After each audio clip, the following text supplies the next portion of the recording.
कैरी म्हटलं की लगेच तोंडाला पाणी येतं, मग ती तिखट मिठाबरोबर खा किंवा मग पन्ह करून प्या। आज आपण करतोय पारंपरिक पद्धतीचं गूळ वापरून कैरीचं पन्ह। रेसिपी म्हणाल तर ती एकदम साधी आणि सोपी आहे। नमस्कार, मी सविता, आपली मराठी वाईफ चॅनलवरती मनापासून स्वागत करते।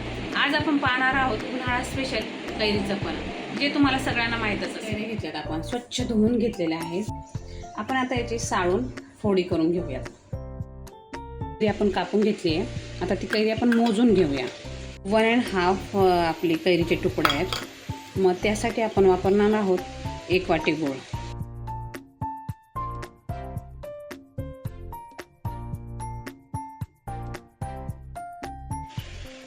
आपली कैरी आता शिजून रेडी आहे।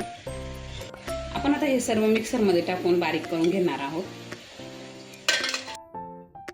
2 चिमूट वेलची पावडर, अर्धा चमचा काळा मीठ, अर्धा चमचा जिरे पूड टाकूया आणि चवीनुसार मीठ। आता आपण हे मिक्सरमधून फिरवून घेऊ। पल्प आता रेडी आहे आणि हा काचेच्या बरणीमध्ये असा काढून ठेवायचा। हवा बंद बरणी पाहिजे। आता हा असा फ्रीजमध्ये ठेवला ना तर तुम्ही 10 ते 15 दिवस हे तुम्ही वापरू शकता।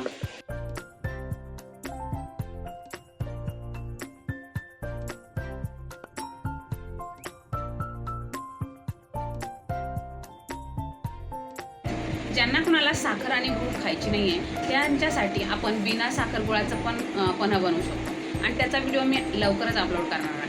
पण तुम्हाला खरं सांगू, मला तर पारंपरिक पद्धतीचं गूळ साखर वापरून केलेलं पन्हच खूप आवडतं। तर मग तुम्ही पण या उन्हाळ्यात कैरीचं पन्ह करून पहा।